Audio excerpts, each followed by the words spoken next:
हरे कृष्णा, राधे राधे। आप सभी भक्तों का दिन शुभ और मंगलमय हो। आप सभी भक्तों पर भगवान विष्णु की कृपा सदा सर्वदा बना रहे।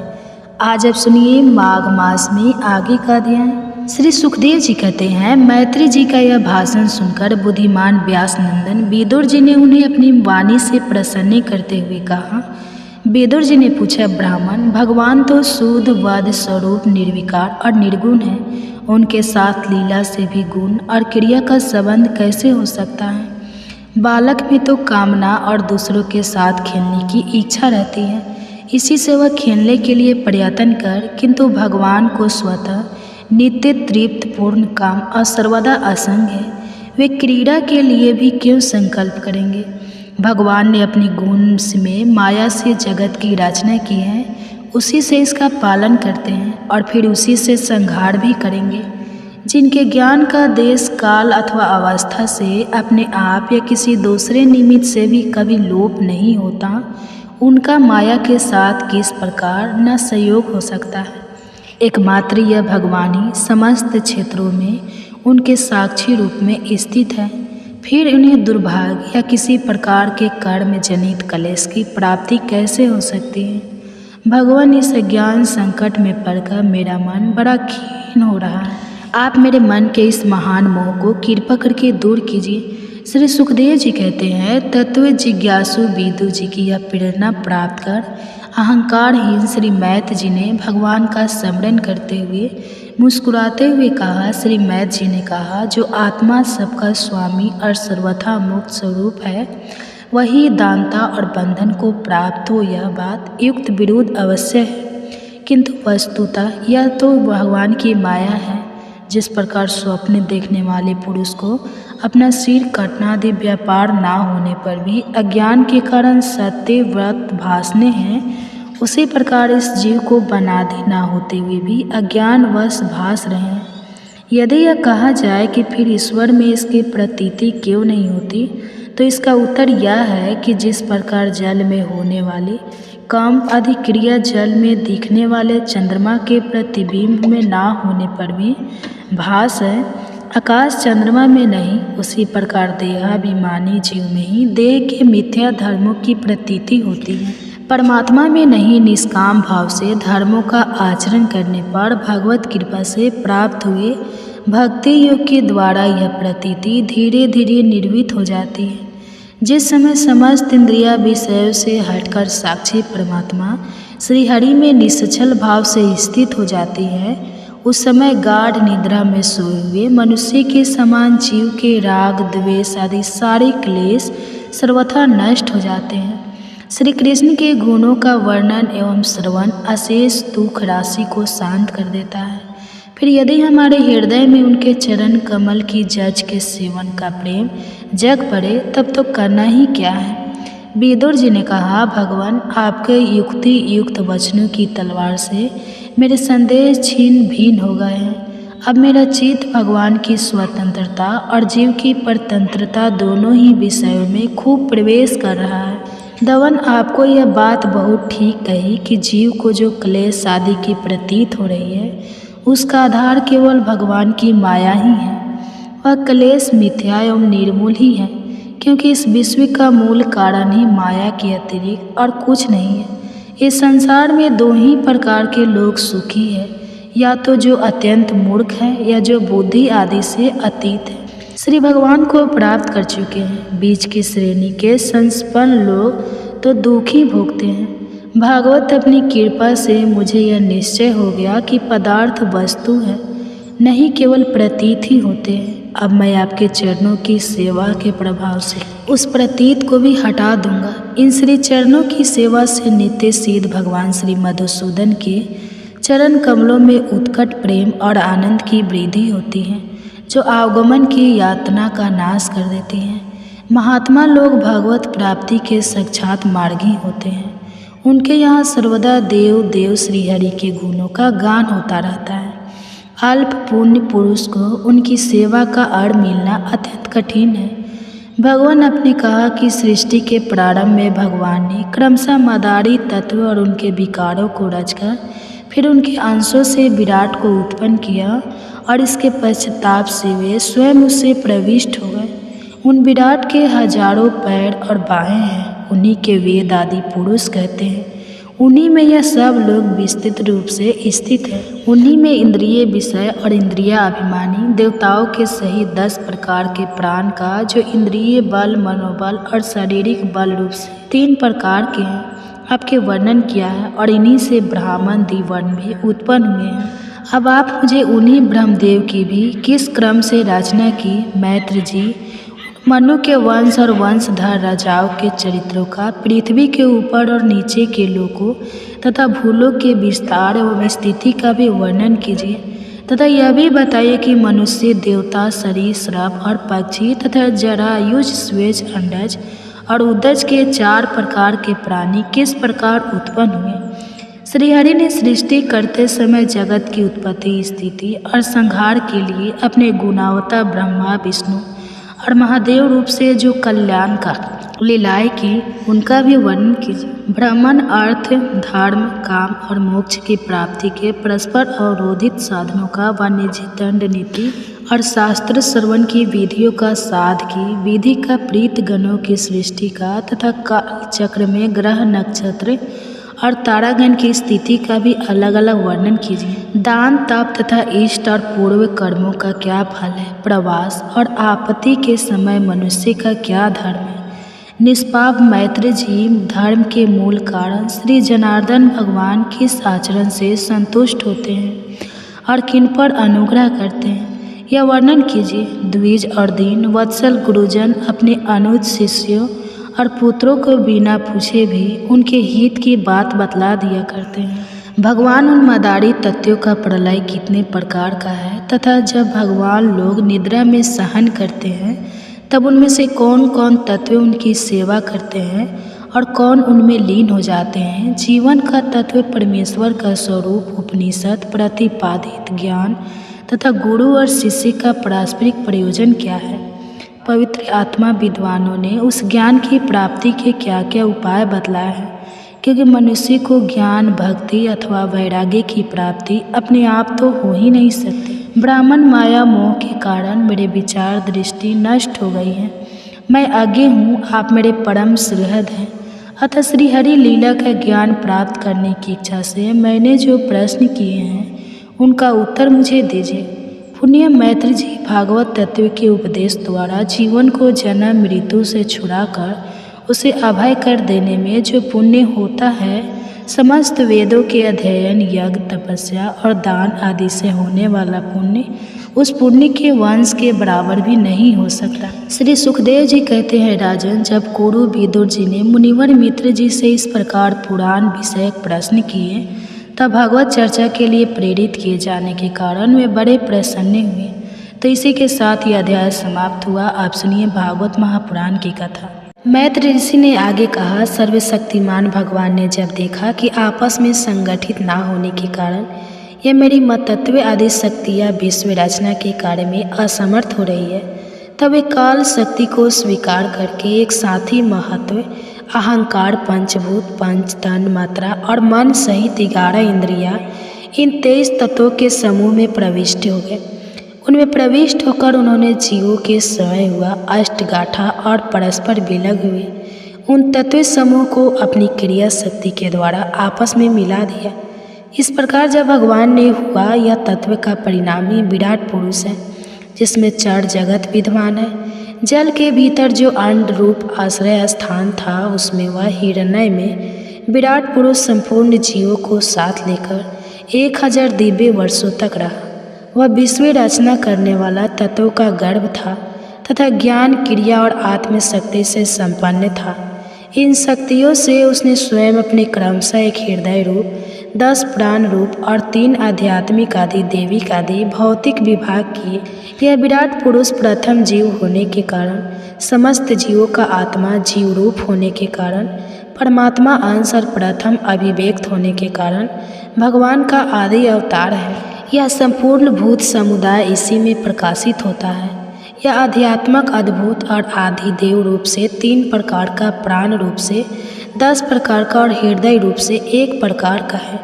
फिर विश्व की रचना करने वाले महत्व आदि के अधिपति श्री भगवान ने उनकी प्रार्थना को स्मरण कर उनकी वृत्तियों को जान के लिए अपने चेतन रूप तेज से उस विराट पुरुष को प्रकाशित किया, उसे जगाया। उसके जागृत होते ही देवताओं के लिए कितने स्थान प्रकट हुए यह मैं बतलाता हूँ, सुनो। विराट पुरुष के पहले मुख प्रकट हुआ, उसमें लोकपाल अग्नि अपने अंश वाग्र के समेत प्रविष्ट, जिससे यह जीव बोलता है। फिर विराट पुरुष की तालु उत्पन्न हुआ, उसमें लोकपाल वरुण अपने अंश सेंद्रिय के सहित स्थित हुआ, जिससे जीव रस ग्रहण करता है।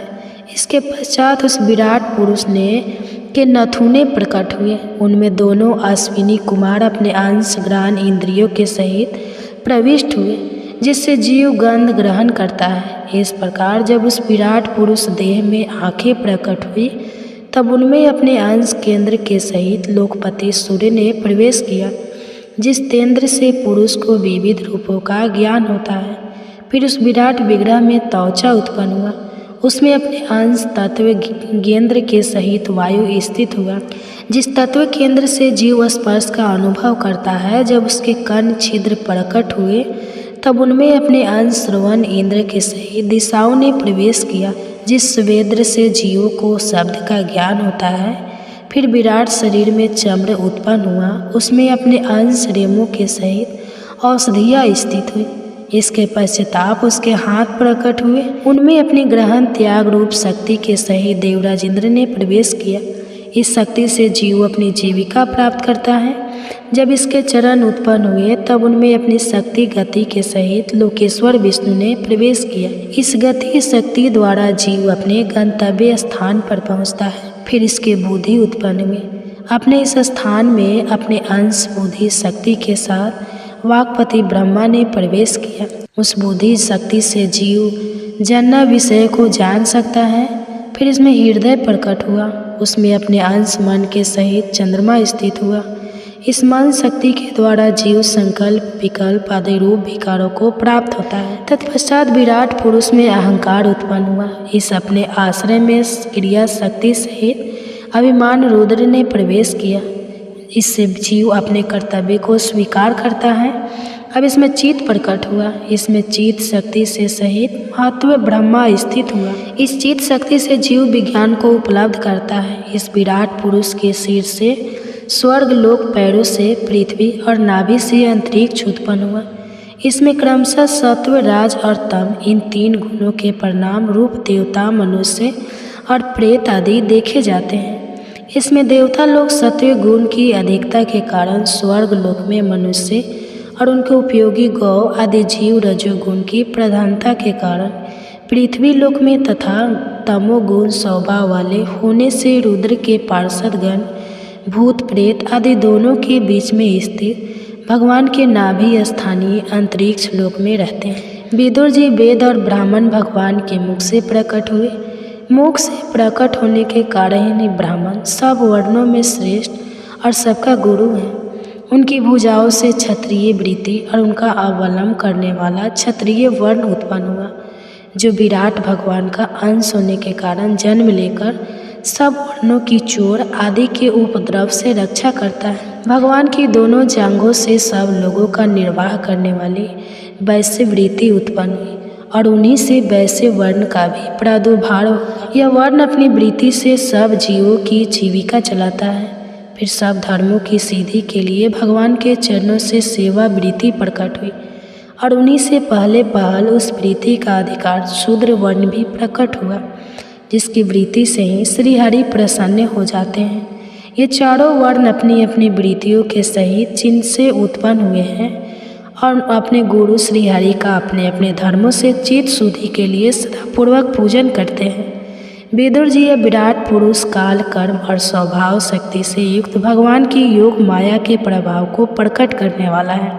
इसके स्वरूप का पूरा पूरा वर्णन करने का कौन साहस कर सकता है। तथापि प्यारे विदुर जी अन्य व्यवहारिक चर्चाओं से अपवित्र हुए अपनी वाणी को पवित्र करने के लिए जैसे मेरी बुद्धि है और जैसा मैंने गुरु मुख से सुना है, वैसा ही श्रीहरि का सयस वर्णन करता हूँ। महापुरुषों का मत है कि पुण्य श्लोक शिरोमणि श्रीहरि के गुणों का गान करना ही मनुष्य की वाणी का तथा विद्वानों के मुख से भागवत कथा अमृत का पान करना ही उनके कानों का सबसे बड़ा लाभ है।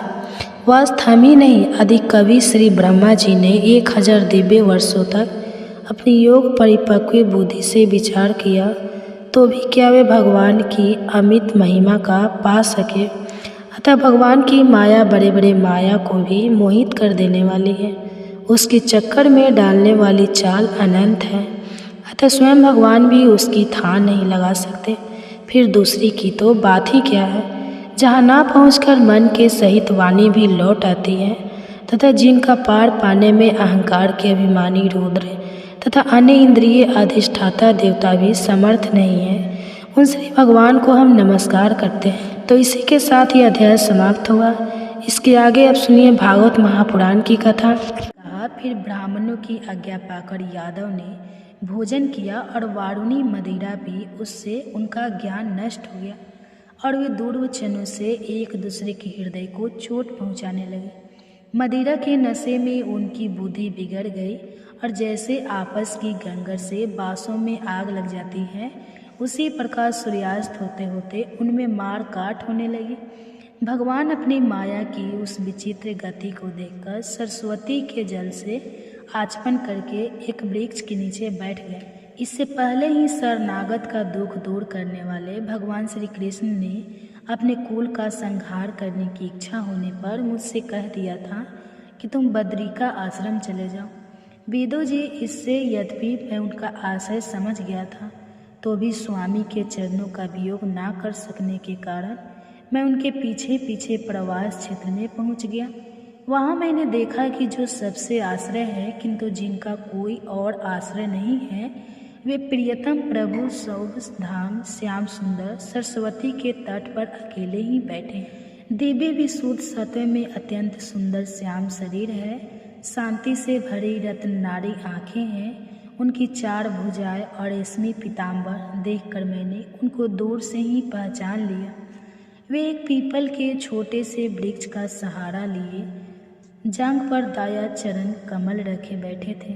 भोजन पान का त्याग कर देने पर भी वे आनंद से प्रफुल्लित हो रहे थे। इसी समय व्यास जी के प्रिय मित्र परम भागवत सिद्ध मैत्री जी लोकों में स्वच्छद विचर हुए वहां आप पहुँचे। मैत्री मुनि भगवान के अनुरागी भक्त हैं। आनंद और भक्ति भाव से उनकी गर्दन झुक रही थी।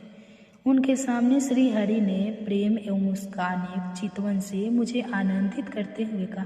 शिव भगवान कहने लगे, मैं तुम्हारी आंतरिक अभिलाषा जानता हूँ, इसलिए मैं तुम्हें वह साधन देता हूँ जो दूसरों के लिए अत्यंत दुर्लभ है। उद्धव, तुम पूर्व जन्म में वसु थे, विश्व की रचना करने वाले प्रजापति हो, और वसुओं के यज्ञ में मुझे पाने की इच्छा से ही तुमने मेरी आराधना की थी। साधु स्वभाव उद्धव, संसार में तुम्हारा यह अंतिम जन्म है, क्योंकि इसमें तुमने मेरा अनुग्रह प्राप्त कर लिया है। अब मैं मृत्यु लोक को छोड़कर अपने धाम में जाना चाहता हूँ। इस समय यहाँ एकांत में तुमने अपनी अनन्य भक्ति के कारण ही मेरा दर्शन पाया है। यह बड़े सौभाग्य की बात है। पूर्व काल के आरंभ में मैंने अपने नाभि कमल पर बैठे हुए ब्रह्मा को अपनी महिमा का प्रकट करने वाले जिस श्रेष्ठ ज्ञान का उपदेश किया था और जिसे विवेकी लोग भागवत कहते हैं, वही मैं तुम्हें देता हूँ। विदुर जी, मुझ पर तो प्रतिक्षण उन परम पुरुष की कृपा बरस रही थी। इस समय उनके इस प्रकार आदर पूर्वक कहने से स्नेहवश मुझे रोमांच छू आया। मेरी वाणी गदगद हो गई और नेत्रों से आंसू की धारा बहने लगी। उस समय मैंने हाथ जोड़कर उनसे कहा, स्वामी, आपके चरण कमलों के सेवा करने वाले पुरुषों को इस संसार में अर्थ, धर्म, काम और मोक्ष, इन चारों में से कोई भी पदार्थ दुर्लभ नहीं है। तथापि मुझे इनमें से किसी की भी इच्छा नहीं है। मैं तो केवल आपके चरण कमलों की सेवा के लिए ललड़ रहता हूँ। प्रभु, आप निष्प्रिय होकर भी कर्म करते हैं, अजन्मा होकर भी जन्म लेते हैं, काल रूप होकर भी शत्रु के डर से भागते हैं और द्वारिका के किले में जाकर छिप जाते हैं। इन विचित्र चरित्रों को देखकर विद्वानों की बुद्धि भी चक्कर में पड़ जाती है। देव, आपका स्वरूप ज्ञान सर्वथा अबाध और अखंड है। फिर भी अब सलाह लेने के लिए मुझे बुलाकर जो भोले मनुष्य की तरह बड़ी सावधानी से मेरी सम्मति पूछा करते हैं। प्रभु, आपकी वह लीला मेरे मन को मोहित कर देती है। स्वामी, आपके स्वरूप का गुण रहस्य प्रकट करने वाला जो श्रेष्ठ एवं समग्र ज्ञान आपने ब्रह्मा जी को बतलाया था, वह यदि मेरे समझने योग्य हो तो मुझे भी सुनाइए, जिससे मैं भी इस संसार दुख को सुगमता से पार कर सकूं। जब मैंने इस प्रकार अपने हृदय का भाव निवेदित किया, तब परम पुरुष कमल नयन भगवान श्री कृष्ण ने मुझे अपने स्वरूप की परम स्थिति का उपदेश दिया। इस प्रकार पूज्य पाद गुरु जी कृष्ण से आत्म तत्व की उपलब्धि का साधन सुनकर तथा उन प्रभु के चरणों की वंदना और परिक्रमा करके मैं यहाँ आया हूँ। इस समय उनके वीरा से मेरा चित्त अत्यंत व्याकुल हो रहा है। विदु जी, पहले तो उनके दर्शन पाकर मुझे आनंद हुआ था, किंतु अब तक मेरे हृदय को उनकी वीर व्यथा अत्यंत पीड़ित कर रही है। अब मैं उनके प्रिय क्षेत्र बद्रिका आश्रम को जा रहा हूँ, जहाँ भगवान श्री नारायण देव और नर एक दोनों ऋषि लोगों पर अनुग्रह करने के लिए दीर्घकालीन सौम्य, दूसरों को सुख पहुँचाने वाली एवं कठिन तपस्या कर रहे हैं। श्री सुखदेव जी कहते हैं, इस प्रकार उद्धव जी से मुख से अपने प्रिय बंधुओं के विनाश का यह समाचार सुनकर परम ज्ञानी विदुर जी को शोक उत्पन्न हुआ। उसे उन्होंने ज्ञान द्वारा शांत कर दिया। जब भगवान श्री कृष्ण के परिक प्रधान महाभागवत उद्धव जी बद्रिकाश्रम की ओर जाने लगे, तब गुरु श्रेष्ठ विदुर जी ने श्रद्धापूर्वक उनसे पूछा। विदुर जी ने कहा, उद्धव जी, योगेश्वर भगवान श्री कृष्ण ने अपने स्वरूप के गुण रहस्य को प्रकट करने वाला जो परम ज्ञान आपसे कहा था, वह आप हमें भी सुनाइए, क्योंकि भगवान के सेवक तो अपने सेवकों का कार्य सिद्ध करने के लिए ही विचर करते हैं। उद्धव जी ने कहा, इस तत्व ज्ञान के लिए आपको मुनि वमत जी की सेवा करनी चाहिए। इस मृत्यु लोक को छोड़ते समय मेरे सामने स्वयं भगवान ने ही आपको उपदेश करने के लिए उन्हें आज्ञा दी थी। श्री सुखदेव जी कहते हैं, इस प्रकार विदुर जी के साथ विश्व मूर्ति भगवान श्री कृष्ण के गुणों की चर्चा होने से उस कथा अमृत के द्वारा उद्धव जी का वियोग जनित महान ताप शांत हो गया। यमुना के तीर पर उनकी वह रात्रि एक क्षण के समान बीत गई। फिर प्रातः काल होते हुए वहाँ से चल दिए। राजा परीक्षित ने पूछा, भगवान विष्णुकुल और भोज वंश के सभी रथी और यथोपतियों के भी योत्पति नष्ट हो गए थे, यहाँ तक कि त्रिलोकीनाथ श्री हरि को भी अपना वह रूप छोड़ना पड़ा था। फिर उन सबके मुखिया उद्धव जी कैसे बच रहे? श्री सुखदेव जी ने कहा, जिनकी इच्छा कभी व्यर्थ नहीं होती, उन श्री हरि ने ब्राह्मणों के साप रूप काल के बहाने अपने कुल का संहार कर अपने ही विग्रह को त्याग समय विचार किया। अब इस लोक से मेरे चले जाने पर सैमी शिरोमणि उद्धव ही मेरे ज्ञान को ग्रहण करके सच्चे अधिकारी हैं। उद्धव मुझसे अनुमात्र भी कम नहीं है, क्योंकि वे आत्मजय हैं। आत्म लोगों को मेरे ज्ञान की शिक्षा देते हुए वे यही रहे। वेदों के मूल कारण जगत गुरु श्री कृष्ण के इस प्रकार आज्ञा देने पर उद्धव जी बद्रिका आश्रम में जाकर समाधि योग द्वारा श्री हरि की आराधना करने लगे। गुरु श्रेष्ठ परीक्षित परमात्मा श्री कृष्ण ने लीला से ही अपना शिव विग्रह प्रकट किया था और लीला से ही उसे अंतर ध्यान भी कर दिया। उनका वह अंतर ध्यान होना भी धीर पुरुषों का उत्साह बढ़ाने वाला तथा दूसरे पशु तुल्य अधिक पुरुषों के लिए अत्यंत दुष्कर था। परम भागवत उद्धव जी के मुख से उनके प्रशासनीय कर्म और इस प्रकार अंतर ध्यान होने का समाचार पाकर तथा यह जानकर कि भगवान ने परम धाम जाते समय मुझे भी स्मरण किया था, विदुर जी उद्धव जी के चले जाने पर प्रेम से विवल होकर रोने लगे। इसके पश्चात सिद्ध शिरोमणि विदुर जी यमुना तट से चलकर कुछ दिनों में गंगा जी के किनारे जा पहुँचे, जहाँ श्री मीत जी रहते थे। इसी के साथ यह अध्याय समाप्त हुआ। इसके बाद सुनिए भागवत महापुराण की कथा। उद्धव जी कहते हैं, इसके बाद श्री कृष्ण अपने माता पिता देवकी वासुदेव के सुख पहुँचाने की इच्छा से बलदेव जी के साथ मथुरा पधारे और उन्होंने शत्रु समुदाय के स्वामी कंस को ऊंचे सिंहासन से नीचे पटक कर तथा उसके प्राण लेकर उसकी लाशों को बड़ी जोर से पृथ्वी पर घसीटा। संदीपनी मुनि के द्वारा एक बार उच्चारण किए हुए संगोपाग वेद का अध्ययन करके दक्षिणा स्वरूप उनके मरे हुए पुत्र को पंचजन नामक राके पेट से लाकर दे दिया।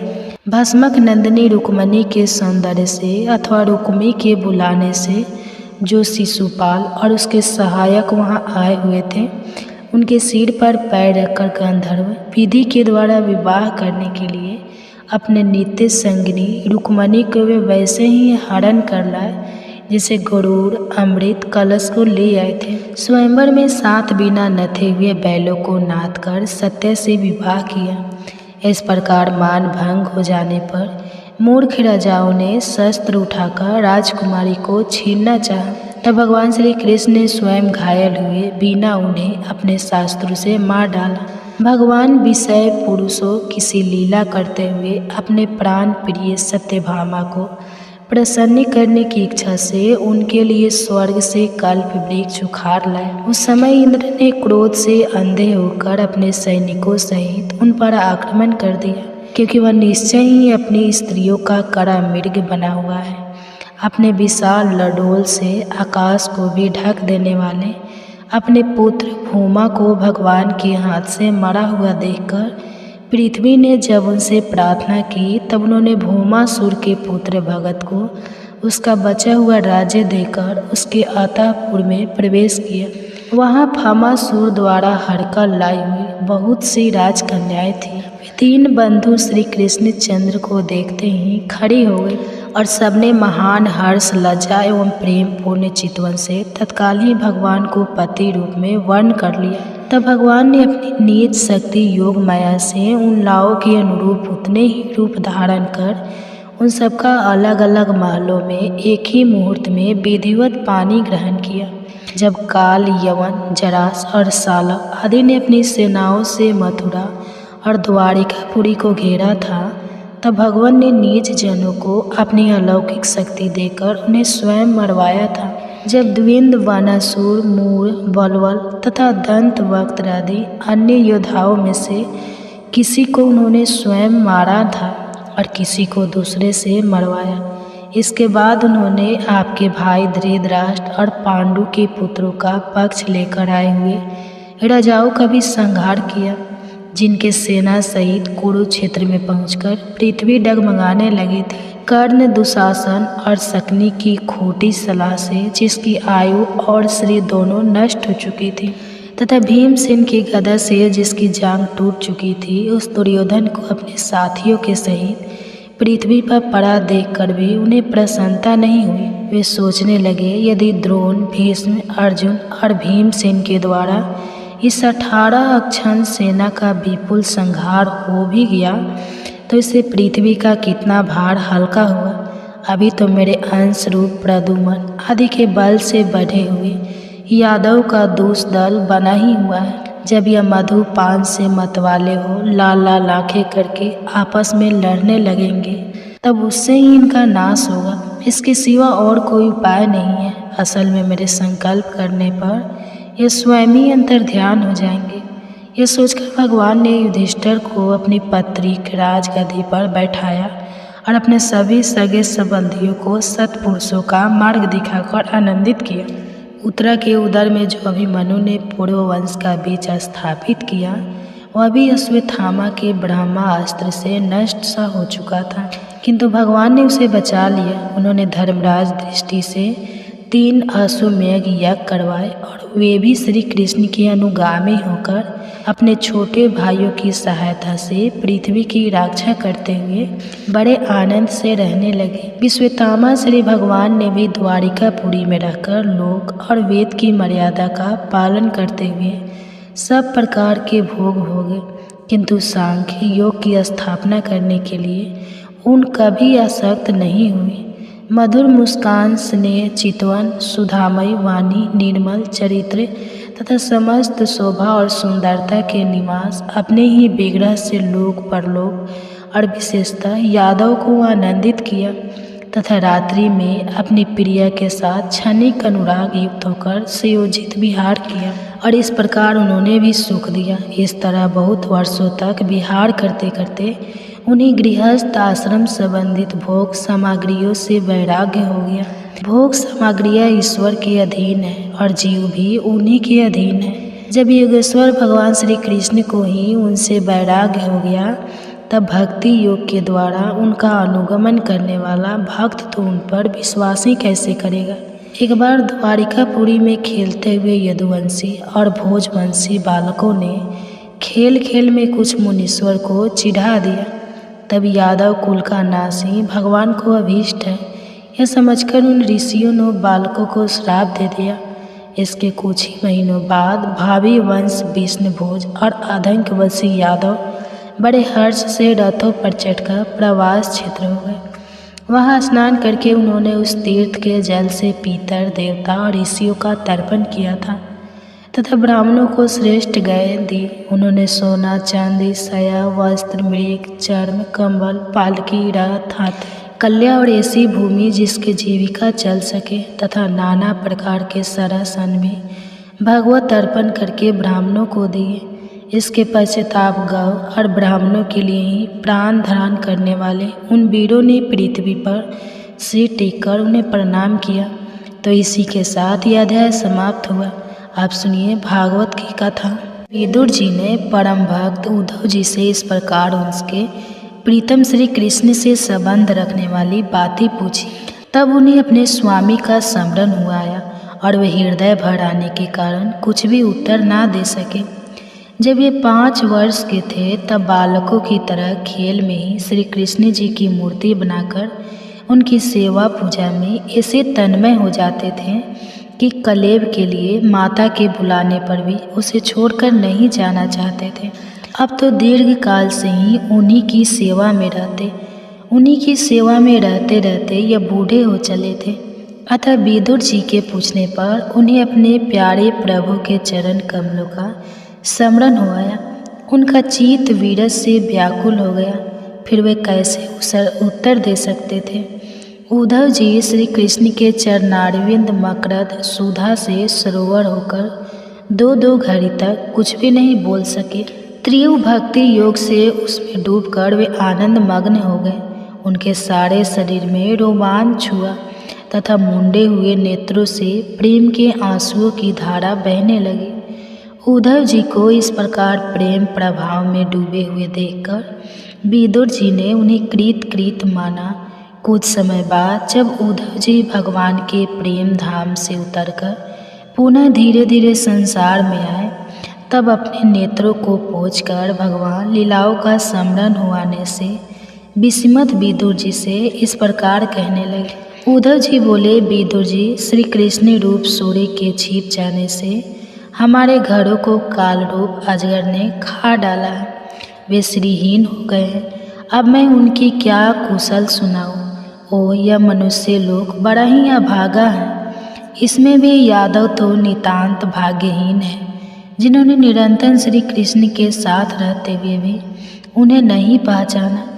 यादव लोग मन के भाव को ताड़ने वाले बड़े समझदार और भगवान के साथ एक ही स्थान में रहकर क्रीड़ा करने वाले थे। तो भी उन सब ने समस्त विश्व के आश्रय सर्वतर्यामी श्री कृष्ण को एक श्रेष्ठ यादव ही समझा। किंतु भगवान की माया से मोहित इन यादवों और इनसे व्यर्थ का बैर ठनने वाले शिशुपाल आदि के अवहेलना और निंदा सूचक वाक्यों से भगवत प्राण महानुभावों की बुद्धि भ्रम में नहीं पड़ती थी। जिन्होंने कभी तप नहीं किया, उन लोगों को भी इतने दिनों तक दर्शन देकर अब उनके दर्शन लालसा होकर तृप्त किए। उन्हें तृप्त किए बिना ही वे भगवान श्री कृष्ण अपने त्रिभुवन मोहन श्री विग्रह को छिपाकर अंतर्ध्यान हो गए हैं और इस प्रकार उन्होंने मानो उनके नेत्रों को ही छीन लिया है। भगवान ने अपनी योग माया का प्रभाव दिखाने के लिए मानव लीलाओं के योग्य जो दिव्य श्री विग्रह प्रकट किया था, वह इतना सुंदर था कि उसे देखकर सारा जगत तो मोहित हो ही जाता था। वे स्वयं भी विस्मित हो जाते थे। सौभाग्य और सुंदरता की प्रतिष्ठा थी उस रूप में, उससे आभूषण भी विभूषित हो जाते थे। धर्मराज युधिष्ठिर के राज यज्ञ में जब भगवान की उस नैया भी राम रूप पर लोगों की दृष्टि पड़ी थी, तब त्रिलोकी ने यही माना था कि मानव सृष्टि की रचना में विधाता की जितनी चतुराई है सब इसी रूप में पूरी हो गई है। उनके प्रेम पूर्ण हास्य विनोद और वे चितवन से सम्मानित होने पर ब्रजबलाओं की आंखें उन्हीं की ओर लग जाती थी और उनका चित्त भी ऐसा तल्लीन हो जाता था वह घर के काम धंधों को अधूरा ही छोड़कर जड़ पुतलियों की तरह खड़ी रह जाती थी। चराचर जगत और प्रकृति के स्वामी भगवान ने जब अपने शांत रूप महात्माओं को अपने ही घोर रूप असुर से सताए जाते हुए देखा तब वे करुणा भाव से द्रवित हो गए और अजन्मा होने पर भी अपने अंश बलराम के साथ काष्ठ में अग्नि के समान प्रकट हुए। अजन्मा होने पर भी वासुदेव के यहाँ जन्म लेने की लीला करना, सबको अभय देने वाले होने पर भी मानो कंस के भय से ब्रज में जाकर छिप रहना और अनंत पराक्रमी होने पर भी काल यवन के सामने मथुरापुरी को छोड़कर भाग जाना। भगवान की यह लीला याद आकर मुझे बेचैन कर डालती है। उन्होंने जो देवकी वासुदेव की चरण वंदना करके कहा था, पिताजी माताजी, कंस का बड़ा भय रहने के कारण मुझसे आपकी कोई सेवा ना बन सकी। आप मेरे इस अपराध पर ध्यान ना देकर मुझ पर प्रसन्न हो। श्री कृष्ण की ये बातें जब याद आती है तब आज भी मेरा चित्त अत्यंत व्यथित हो जाता है। जिन्होंने काल रूप अपने भूकुटी विलास से ही पृथ्वी का सारा भार उतार दिया था, उन श्री कृष्ण के पातपन पराग का सेवन करने वाला ऐसा कौन पुरुष है जो उसे भूल सके। आप लोगों ने राजस यज्ञ में प्रत्यक्ष देखा था कि श्री कृष्ण से द्वेष करने वाले शिशुपाल को वह सिद्धि मिल गई जिसकी बड़े बड़े योगी भली भांति योग साधना करके सब प्रिया करते रहते हैं। उनका वीरा वाला कौन सकता है। शिशुपाल के ही समान महाभारत युद्ध में जिन दूसरे योद्धाओं ने अपनी आँखों से भगवान श्री कृष्ण के नयना भी राम मुख कमल का मकरंद पान करते हुए अर्जुन के बाणों से वध कर प्राण त्याग किया, वे पवित्र होकर सबके सब भगवान के परम धाम को प्राप्त हो गए। स्वयं भगवान श्री कृष्ण तीनों लोकों के अधीश्वर हैं, उनके समान भी कोई नहीं है, उनसे बढ़कर तो कौन होगा। वे अपने स्वतः सिद्ध ऐश्वर्य से ही सर्वदा पूर्ण काम है। इंद्र आदि असंख्य लोग पालगढ़ नाना प्रकार की भेंटें ला ला कर अपने अपने मुकुट के अग्रभाग से उनके चरण रखने की चौकी को प्रणाम किया करते हैं। विदुर जी वही भगवान श्री कृष्ण राज सिंहासन पर बैठे हुए उग्रसेन के सामने खड़े होकर निवेदन करते थे, देव हमारी प्रार्थना सुनिए। उनके इस सेवा भाव की याद आते ही हम जैसे सेवकों का चित्त अत्यंत व्यथित हो जाता था। पापनी पतना ने अपने स्तनों में हलाहल विष लगाकर श्री कृष्ण को मार डालने की नियत से उन्हें दूध पिलाया था। उसको भी भगवान ने वह परम गति दी जो अध्याय को मिलना चाहिए। भगवान श्री कृष्ण के अतिरिक्त और कौन दयालु है जिसकी शरण ग्रहण करे। मैं असुरों को भी भगवान का भक्त समझता हूँ, क्योंकि वैर भाव जनित क्रोध के कारण उनका चित्त सदा श्री कृष्ण में लगा रहता है और उन्हें रणभूमि में सुदर्शन चक्रधारी भगवान को कंधे पर चढ़ाकर जन पड़ते हुए गरुड़ जी के दर्शन हुआ करते थे। ब्रह्मा जी की प्रार्थना से पृथ्वी का भार उतारकर उसे सूखी करने के लिए कंस के कारागार में वासुदेव देवकी के यहाँ भगवान ने अवतार लिया था। उस समय कंस के डर से पिता वासुदेव जी ने उन्हें नंद बाबा के ब्रज में पहुंचा दिया था। वहां वे बलराम जी के साथ 11 वर्ष तक इस प्रकार छिप कर रहे कि उनका प्रभाव ब्रज के बाहर किसी पर प्रकट नहीं हुआ। यमुना के उपवन में जिसके हरे भरे वृक्षों पर कलरव करते हुए पक्षियों के झुंड रहते हैं, भगवान श्री कृष्ण ने बछड़ों को चराते हुए ग्वाल बालों के मंडली के साथ विहार किया था। वे ब्रजवासियों की दृष्टि आकृष्ट करने के लिए अनेकों बाल लीला उन्हें दिखाते थे। कभी रोने से लगते, कभी हंसते और कभी शीश शावक के समान मुग्ध दृष्टि से देखते। फिर कुछ बड़े होने पर वे सफ़ेद बैल और रंग बिरंगी शोभा के मूर्ति गौ को चराते हुए अपने साथी गोपों की बांसुरी बजा बजा कर रिझाने लगे। उसी समय जब कंस ने उन्हें मारने के लिए बहुत से मायावी और मनमाना रूप धारण करने वाले राक्षस भेजे, तब उनको खेल ही खेल में भगवान ने मार डाला। जैसे बालक खिलौनों को तोड़ फोड़ डालता है, कालिया नाग का दमन करके विष मिला हुआ जल पीने से मरे हुए ग्वाल वालों और गौ को जीवित कर उन्हें कालिया दह का निर्दोष जल पीने की सुविधा कर दी। भगवान श्री कृष्ण ने बड़े हुए धन का सदव्यय कराने की इच्छा से श्रेष्ठ ब्राह्मणों के द्वारा नंद बाबा से गोवर्धन पूजा रूप गो यज्ञ करवाया। भद्र, इससे अपना मान भंग होने के कारण जब इंद्र ने क्रोधित होकर ब्रज का विनाश करने के लिए मूसलधार जल बरसाना आरंभ किया, तब भगवान ने करुणा वंश खेल ही खेल में छाते के समान गोवर्धन पर्वत को उठा लिया और अत्यंत घबराए हुए ब्रजवासियों की तथा उनके पशुओं की रक्षा की। संध्या के समय जब सारे वृंदावन में शरद के चंद्रमा की चांदनी छिटक जाती, तब श्री कृष्ण का सम्मान करते हुए मधुर गान करते और गोपियों के मंडली की शोभा बढ़ाते हुए उनके साथ रास विहार करते। तो इसी के साथ यह अध्याय समाप्त हुआ। अब सुनिए भागवत महापुराण की कथा। भारत का प्रसंग है। धर्मात्मा पांडव कौरव के षड्यंत्र से धूत में इंद्रप्रहस्त हार गए। चक्रवर्ती सम्राट युधिष्ठिर भाइयों और द्रौपदी के साथ वन की ओर चले। आधा दिन तो नगर से विदाई में ही बीत चला था। वन में प्रवेश के साथ ही घना अंधेरा छा गया। जिस जलाशय की ओर जाना था अभी काफ़ी दूर था। अंधेरे में वे अंदाज से धीरे धीरे बढ़ते ही जा रहे थे। इतने में मशाल लिए एक भयंकर व्यक्ति मिला। युधिष्ठिर ने उससे पूछा, भाई जलाशय कितनी दूर है?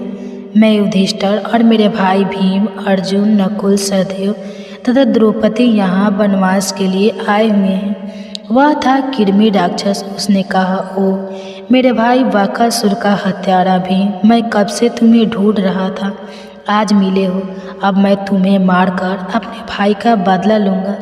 मशाल रखकर उसने एक वृक्ष उखाड़ा और भीम पर टूट पड़ा। भीम भी कौरव के छल प्रचंड से जला भुना था, क्रोध में उबल रहा था। उसने कर्मिर को मिसलकर मार डाला। उसी की मशाल लेकर पांडव आगे बढ़े। जलाशय के किनारे पहुँचे और रात भर में ही एक झोपड़ी तैयार कर ली। जब सब व्यवस्थित हो गए तो युधिष्ठिर लगे रोने। वह कहने लगे कि मैं ही सबके दुख का कारण हूँ। न मैं जुआ खेलता, न ये विपत्ति आती। अर्जुन ने उन्हें ढाढ़स बढ़ाते हुए कहा, भैया आप शोक ना करें, श्री कृष्ण हमारे साथ हैं। श्री कृष्ण की यह स्तुति करते हुए अर्जुन ने कहा कि मैंने महर्षि व्यास से सुना है कि आप पिछले 10 जन्मों से लगातार साधु रहे हैं। एक कल्प में आप यंत्र साय गृह मुनि के रूप में विचलन करते थे। जहाँ शाम हो गई वहीं घर खुले आकाश के नीचे विचरण करके शाम हो गई, या वृक्ष के नीचे किसी मंदिर में या बस्ती में आप निरहस्त भाव से मौन होकर विचलन करते रहे। एक कल्प में आप प्रभात क्षेत्र में क्षेत्रीय जनता को उपदेश करते हुए भ्रमण करते रहे। एक कल्प में आप पुष्कर तीर्थ में एक पांव पर खड़े रहकर 12 वर्ष तक यज्ञ करते रहे। जैसा कि गीता में है, यज्ञों में सर्वोपरि जप यज्ञ है। बहुत से योगी इंद्रियों के बहिर्मुखी प्रभाव के योगाग्नि संयमाग्नि ज्ञानाग्नि में हवन करते हैं। अर्जुन, भौतिक द्रव्यों से होने वाले यज्ञ वेदी बनाकर स्वाहा बोला जाने वाला यज्ञ अति कल्प है। चाहे आप करोड़ों का हवन कर लें, वस्तुतः संपूर्ण यज्ञ मन और अंतःकरण की क्रिया से संपन्न होने वाले हैं। एक कल्प में आप बद्रीनाथ क्षेत्र में नारायण ऋषि के रूप में निवास करते थे। एक कल्प में आप ही विष्णु थे, भगवान भी कहलाए। एक कल्प में आपने वामन के रूप में अवतार लिया, लेकिन थे अधूरे। इस कल्प में परम तत्व का स्पर्श कर परम भाव में स्थित साक्षात परमात्मा आप हमारे साथ है। हमें आपका ही सहारा है। स्पष्ट है कि भगवान श्री कृष्ण अनेक जन्मों से साधना में लगे हुए महान योगेश्वर थे। दुर्योधन पांडव के अहित चिंतन में लगा ही रहता था। उन्हीं दिनों अपने क्रोध के लिए प्रसिद्ध तपोधन दुर्वासा हस्तिनापुर पधारे। वह आते ही बिगड़ पड़े। क्योंकि कुरुवंशियों तुम लोगों के अंदर कोई श्रद्धा दिखाई नहीं देती। दुर्योधन भुन भुनाया कि इस महात्मा ने तो नाक में दम कर रखा था। शकुनी बोला, नहीं भैया, ये महात्मा बड़े काम के होते हैं, श्राप तो इनकी नाक पर रहता है, इनकी अभ्यर्था करो। दुर्वासा बोले, यह क्या बड़बड़ कर रहा है? शकुनी ने कहा, भगवान यह कह रहा है कि हमारे भाई पांडव होते तो आज आपका दर्शन और सेवा कर धन्य हो जाते। वे लोग समीप के वन में हैं, उन्हीं के लिए यह दुखी है। दुर्वासा ने कहा, ओह, ऐसा भाई स्नेह देखकर हमें प्रसन्नता हुई। हम आज ही उन पर भी कृपा करेंगे। अपने शिष्य मंडली के साथ दुर्वासा वन में युधिष्ठिर की ओर चल पड़े। दुर्योधन बहुत खुश हुआ कि जंगल में साधनहीन पांडव अचानक इतने महात्माओं के भोजन की व्यवस्था कैसे कर पाएंगे, क्रोधी महर्षि के श्राप से कैसे बचेंगे। अब तो उनका विनाश निश्चित है। महर्षि को देखकर भाइयों सहित युधिष्ठिर ने प्रणाम किया। दुर्वासा ने कहा, राजन, हम स्नान संध्या कराते हैं, तब तक आप हमारे भोजन का प्रबंध करें। शिष्यों के साथ वह स्नान ध्यान के लिए चले गए। युधिष्ठिर ने द्रौपदी की ओर देखा। द्रौपदी ने कहा, आप सबके भोजन के उपरांत मैंने भगवान सूर्य का दिया हुआ अक्षय पात्र स्वच्छ करके रख दिया है। अब तो रात्रि में ही उससे भोजन मिल सकता है। युधिष्ठिर ने कहा, तब तो महर्षि दुर्वासा के शाप से बचना असंभव है। संकट ही इस घड़ी में द्रौपदी ने भगवान श्री कृष्ण का स्मरण किया। प्रभु, जैसे आपने कौरव सभा में मेरी लाज रखी, वैसे ही यहाँ भी रख लेना। तब तो आपकी कृपा से हम बच गए थे, अब बचना कठिन लग रहा है। वह लगी स्मरण करने की प्रभु रक्षा करे, इन महात्माओं को कहाँ से खिलाओ। इतने में भगवान श्री कृष्ण रथ से आते हुए दिखाई पड़े। वह आते ही बोले, द्रौपदी, बड़े जोर की भूख लगी है, तुम्हारे अक्षय पात्र में कुछ हो तो खिलाओ। द्रौपदी ने कहा, भगवान, अब आप ही लगे हम सबका उपहास करने। अक्षय पात्र तो मैंने स्वच्छ करके रख दिया है, अब उससे भोजन कैसे मिलेगा। भगवान ने कहा, अक्षय पात्र लाओ, देखते हैं। उन्होंने देखा कोने में एक चावल पड़ा रह गया था। भगवान ने कहा, इतना बहुत है द्रौपदी, इससे तो सारी सृष्टि तृप्त हो जाएगी। कहते हुए उन्होंने उस चावल अपने मुख में डाल लिया।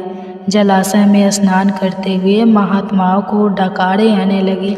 दुर्वासा ने शिष्यों से कहा, आज तो पेट कुछ अधिक ही भर लगता है। शिष्यों ने कहा, हाँ भगवान, भोजन के लिए तनिक भी जगह नहीं है। महर्षि ने कहा, युधिष्ठिर का भाई भीम बुलाने आता ही होगा, तो वहाँ क्या खाएंगे। ऐसा करते हैं, चलो निकल चले। वह शिष्य मंडली के साथ चुपचाप खिसक गए। विलम्ब होने पर युधिष्ठिर ने कहा, महात्मागण अभी आए नहीं। नकुल देखो तो। भगवान ने कहा, भैया रहने दे, वे विचरणशील महात्मा किसी अन्य के अतिथि हो गए होंगे। अब अपना कुशल क्षेम बतलाइए। भगवान ने उन्हें सांत्वना देते हुए कहा, राजन, किसी परिस्थिति से घबराना नहीं चाहिए। यह वनवास भी आप सबका साधना पथ है, देखते नहीं हो मेरे जीवन में भी कितने उतार चढ़ाव है। पूतना, उघासुर, बकासुर, कंस मामा, तत्पश्चात जरासंध, जल यवन। अर्जुन ने कहा, केशव, आप तो आप ही का आसरा है। भगवान ने उन सबको धैर्य बधाया और आगे बढ़ गए। इस कथानक में भी भगवान श्री कृष्ण का योगेश्वर विदित होता है। भगवत स्वरूप में स्थिति के पश्चात महापुरुषों के यहाँ यह व्यवस्था स्वतः हुआ करती है। यही योगेश्वर के लक्षण है। भगवान श्री कृष्ण एक योगी थे। श्री कृष्ण गीता के आलोक में भगवान श्री कृष्ण का स्वरूप देखते हैं। प्राण्यता कहते हैं अर्जुन उन्हें कुशल कूटनीतिज्ञ के रूप में देखते हैं, तो भारत की अधिकांश जनता उन्हें भगवान के रूप में पूजती है। अतः आपकी जिज्ञासा स्वाभाविक है कि श्री कृष्ण कौन थे। श्री कृष्ण महायोगेश्वर है, भगवान है। योगी वह क्रिया है जिस पर चलकर साधक परमात्मा को प्राप्त कर सकता है। उसी समय वह भगवान के स्वर की प्रत्यक्ष अनुभूति प्राप्त करता है। भगवान को जानते ही योगी भी योगेश्वर हो जाता है, भगवान हो जाता है। उसका सेवक एवं जीत भाव तिरोहित हो जाता है, और स्वामी ही सदा सदा के लिए शेष बचता है। गीता के 7वें अध्याय में श्री कृष्ण ने भी इसी तथ्य का समर्थन किया है। वे कहते हैं कि अनेक जन्मों के पश्चात अंत के जन्म में तथ्य साक्षात्कार को प्राप्त हुआ। ज्ञानी मेरा साक्षात स्वरूप है, ज्ञानी तो मेरा साक्षात स्वरूप ही है, भगवानमय है, क्योंकि वह मेरे में ही अच्छी प्रकार स्थित है। ऐसे ज्ञानी भक्त और श्री कृष्ण की स्थिति में कोई अनंतर नहीं है, अतः कहना न होगा श्री कृष्ण महायोगेश्वर प्रताप महात्मा ही थे और तत्वज्ञ महात्मा भगवान होता है। भक्ति के द्वारा कोई भी मनुष्य भगवान की महिमा को व्यक्त कर सकता है। महात्मा श्री कृष्ण ने गीता शास्त्र में यत्र तंत्र सर्वत्र अपना परिचय दिया। टीकाओं में न जाकर योगेश्वर श्री कृष्ण की मूलवाणी पर दृष्टिपात करें तो श्री कृष्ण के स्वरूप को लेकर भ्रांति नहीं होगी। गीता के 3 अध्याय में श्री कृष्ण ने प्रति वाले महापुरुष के लक्षण बताए और फिर ऐसे महात्माओं के समक्ष अपने को ही घोषित किया। वे कहते हैं, जो पुरुष मेरे द्वारा निर्धारित किए हुए कर्म को नहीं करता, श्री कृष्ण केवल आराधना को ही कर्म मानते हैं, वह पापायु पुरुष व्यर्थ जीता है। किंतु जो पुरुष आत्मा में ही तृप्त तथा संतुष्ट है, उसके लिए कर्म की अर्थात आराधना की आवश्यकता नहीं है। समय द्वारा कर्म को किए जाने से न कोई लाभ है और न छोड़ने से हानि ही है। इस स्थिति को बिना कर्म किए कोई नहीं पाता। जनक इत्यादि भी इसी कर्म को करके परम सिद्धि को प्राप्त हुआ। ऐसे पुरुष केवल लोक छीनक अथवा लोक कल्याण के निमित्त ही स्वयं कर्म में व्यस्त हैं। इतना कहने के पश्चात श्री कृष्ण ऐसे महात्माओं से अपनी तुलना करते हैं। कौन तथ्य मुझे भी प्राप्त होने योग्य किंचित मात्र वस्तु अब अप्राय नहीं है, अर्थात मैं भी आत्म तृप्ति हूँ। महात्माओं को ही तरह मुझे भी अब कर्म करने की आवश्यकता नहीं है, फिर भी पिछले वालों के हित की इच्छा से मैं भाली प्रकार कर्म में बरतता हूँ। इस प्रकार श्री कृष्ण ने महापुरुषों से अपनी तुलना करते हुए संकेत किया कि वे भी भागवत स्वरूप को प्राप्त महापुरुष हैं। 2 अध्याय में श्री कृष्ण कहते हैं कि आत्मा अपरिवर्तनशील, न सूखने वाला, न जलने वाला, न गलने वाला, नित्य व्यापक, अचल और सनातन है। इसी आत्मा को साक्षात जानना ही सनातन धर्म है। किंतु ऐसी आत्मा सर्वे है जो खोजा जिसे जाए। श्री कृष्ण कहते हैं कि आत्मा को इन विभूतियों से युक्त तत्वदर्शियों ने देखा। साधारण लोगों को आत्मा के गुण धर्म दिखाई नहीं पड़ते। प्रायः शोक, संताप और मृत्यु का कारण इच्छा और रोग दोष की दिखाई पड़ते हैं, किंतु श्री कृष्ण आत्मा को उपरोक्त विभूतियों के साथ जानते हैं। सुखदेव जी ने महाराज परीक्षित को सुनाया था भागवत कथा। सर्वप्रथम सच्चिदानंद स्वरूप भगवान श्री कृष्ण को हम नमस्कार करते हैं, जो जगत की उत्पत्ति, स्थिति और विनाश के हेतु तथा आध्यात्मिक आदि, दैविक और आदि भौतिक तीनों प्रकार के ताप का नाश करने वाले हैं। जिस समय श्री सुखदेव जी का योग पवित्र संस्कार भी नहीं हुआ था तथा लौकिक वैदिक कर्मों के अनुष्ठान का अवसर भी नहीं आया था, तभी वे भगवान की प्रेरणा से संन्यास मार्ग को निकल पड़े। उस समय उन्हें अकेले ही संन्यास लेने के लिए घर से जाते देखकर उनके पिता व्यास जी विरह से कातर होकर पुकारने लगे, पुत्र पुत्र तुम कहाँ जा रहे हो। उस समय सुखदेव जी अपने वैराग्य ध्यान में तन्मय थे। उनके तन्मय होने के कारण उस समय वृक्षों ने श्री सुखदेव जी की ओर से उत्तर दिया था। ऐसे सर्वभूतेषु निवर शौनक जी ने नैमिष सारनाथ क्षेत्र में विराजमान महामति सूत जी को नमस्कार करके उनसे पूछा कि हे महामुनि सूत जी, आपका ज्ञान अज्ञान के अंधकार को नष्ट करने के लिए करोड़ों सूर्य के समान है। आप हमारे कानों के लिए रसायन अमृत स्वरूप सार गर्भित कहिए। भक्ति, ज्ञान और वैराग्य से प्राप्त होने वाले महान विवेक की बुद्धि किस प्रकार होती है तथा वैष्णव लोग किस तरह इस महामोह से अपना पीछा छुड़ाते हैं। इस घोर कली काल में जीव प्रायः आसुरी स्वभाव के हो गए हैं। विविध कलेश से आक्रांत इन जीवों को शुद्ध अर्थात दैवीय शक्ति संपन्न बनाने का सर्वश्रेष्ठ उपाय क्या है। हे महामुनि सूत जी, आप हमें कोई ऐसा स्वास्थ्य साधन बताइए जो सबसे अधिक कल्याणकारी तथा पवित्र करने वालों में भी पवित्र हो तथा जो भगवान श्री कृष्ण की प्राप्ति करा दे। चिंतामणि केवल लौकिक सुख दे सकती है और कल्प वृक्ष अधिक से अधिक स्वर्गीय संपत्ति दे सकता है, परंतु गुरुदेव प्रसन्न होकर भगवान का योगी दुर्लभ नित्य बैकुंठ धाम दे देते हैं। सूत जी ने कहा, शौनक जी, तुम्हारे हृदय में भगवान का प्रेम है, इसलिए मैं विचार कर तुम्हें संपूर्ण सिद्धांतों का निष्कर्ष सुनाता हूँ, जो जन्म मृत्यु के भय का नाश कर देता है, जो भक्ति के प्रभाव को बढ़ाता है और भगवान श्री कृष्ण की प्रसन्नता का प्रधान कारण है। मैं तुम्हें वह साधन बतलाता हूँ, उसे सावधान होकर सुनो। श्री सुखदेव मुनि ने कलयुग में जीवों के काल रूपी सर्प के मुख का प्राप्त होने के त्रास का अंत्यातिक नाश करने के लिए श्रीमद् भागवत शास्त्र का प्रधान चुन किया। मन की शुद्धि के लिए इससे बढ़कर कोई साधन नहीं है। जब मनुष्य के जन्म जन्मांतर का पुण्य उदय होता है, तभी उसे इस भागवत शास्त्र की प्राप्ति होती है। सुखदेव मुनि राजा परीक्षित को यह कथा सुनाने के लिए सभा में विराजमान हुए। तब देवता लोग उनके पास अमृत का कलश लेकर आए। देवता अपना काम बनाने में बड़े कुशल होते हैं, अतः यहाँ अभी सबने सुखदेव मुनि को नमस्कार करके कहा, आप यह अमृत लेकर बदले में हमें कथा अमृत का दान दीजिए।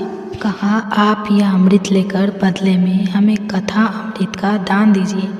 इस प्रकार परस्पर विनिमय अर्थात अदला बदली हो जाने पर राजा परीक्षित अमृत का पान करें और हम सब श्रीमद् भागवत स्वरूप कथा अमृत का पान करेंगे। इस संसार में कहाँ कांठ और कहाँ महामूद मणि तथा कहाँ सुधा और कहाँ कथा। श्री सुखदेव जी ने यह सोचकर उस समय देवताओं का प्रस्ताव अस्वीकार कर दिया। उन्हें शक्ति शून्य अर्थात कथा का अनाधिकारी जानकर कथा अमृत का दान नहीं किया। इस प्रकार ये श्रीमद् भागवत की कथा देवताओं को भी दुर्लभ है। पूर्व काल में श्रीमद् भागवत के श्रवण से ही राजा परीक्षित की मुक्ति देखकर ब्रह्मा जी को भी बड़ा आश्चर्य हुआ था। उन्होंने सत्यलोक में तराजू बांधकर सब साधनों को तोला। अन्य सभी साधन तोल में हल्के पड़ गए। महत्व के कारण भागवत ही सबसे भारी रहा। यह देखकर सभी ऋषियों को बड़ा विस्मय हुआ। उन्होंने कलयुग में इस भागवत रूप भागवत शास्त्र को ही पढ़ने और सुनने से तत्काल मोक्ष देने वाला निश्चित किया। सप्ताह विधि से श्रवण करने पर यह निश्चय भक्ति प्रदान करता है। पूर्व काल में इसे दया प्रायण सनकादि ने देवर्षि नारद को सुनाया था। यद्यपि देवर्षि ने पहले ब्रह्मा जी के मुख से इसे श्रवण कर लिया था, तथापि सप्ताह श्रवण की विधि तो उन्हें सनका आदि ने ही बताई थी। शौनक जी ने पूछा, संसारिक प्रपंच से मुक्त एवं विचलन सब नारद जी का सनका आदि के साथ शिव कहाँ हुआ और विधि विधान के श्रवण में उनकी प्रीति कैसे हुई।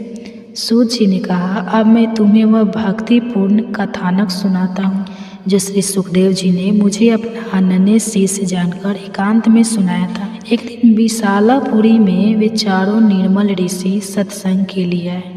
वहाँ उन्होंने नारद जी को देखा। सनकादि ने पूछा, ब्रह्मा ऋषि, आपका मुख उदास क्यों हो रहा है? आप चिंता कैसे हैं? इतनी जल्दी जल्दी अब कहाँ जा रहे हैं और आपका आगमन कहाँ से हो रहा है? इस समय तो आप उस पुरुष के समान व्याकुल जान पड़ते हैं जिसका सारा धन लूट गया हो। आप जैसे आसक्ति रहित पुरुषों के लिए यह उचित नहीं है। इसका क्या कारण है, कृपया हमें बतलाइए। तब नारद जी ने कहा, मैं सर्वोत्तम लोक समझकर पृथ्वी में आया था।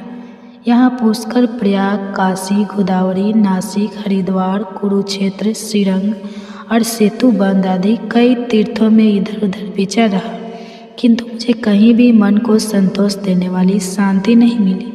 इस समय अधर्म के सहायक कलयुग ने सारी पृथ्वी को पीड़ित कर रखा। अब यहाँ सत्य, तप, शौच अर्थात बाहर भीतर की पवित्रता, दया, दान आदि कुछ भी नहीं है। बेचारे जीव केवल अपना पेट पालने में लगे हुए हैं। वो असत्यभाषी, आलसी, मंदबुद्धि, भाग्यहीन, उपद्रवग्रस्त हो गए। जो साधु संत कहे जाते हैं वे पूरे पाखंडी हो गए। देखने में तो वे वीरक है, किंतु स्त्री धन आदि सभी की लालसा करते हैं। लोभ के वशीभूत होकर लोग कन्या विक्रय करते हैं और स्त्री पुरुषों में कल मचा रहता है। महात्माओं के आश्रम, तीर्थ और नदियों पर यवनों अर्थात अधर्मों का अधिकार हो गया है। उन दुष्टों ने बहुत से देवालय भी नष्ट कर दिए हैं। मैं इस समय यहाँ न योगी हैं, न सिद्ध है, न ज्ञानी है और न कोई सत्कर्म करने वाला ही है। सारे साधन इस समय कली रूप दावानल से जलकर भस्म हो गए हैं। इस कलयुग में सभी क्रय विक्रय में लगे हैं। ब्राह्मण लोग पैसा लेकर वेद पढ़ाते हैं और स्त्री पुरुष उपभव जली। सुनिए, वहाँ मैंने एक बड़ा आश्चर्य देखा। वहाँ एक युवती स्त्री खीन मन से बैठी थी। उसके पास दो वृद्ध पुरुष अचेत अवस्था में बड़े जोर जोर से सांस ले रहे थे। वह तरुणी उनकी सेवा करती हुई कभी उन्हें चेत कराने का प्रयास करती और कभी उनके आगे रोने लगती थी। वह अपने शरीर के रक्षक परमात्मा को दसों दिशाओं में देख रही थी। उसके चारों ओर सैकड़ों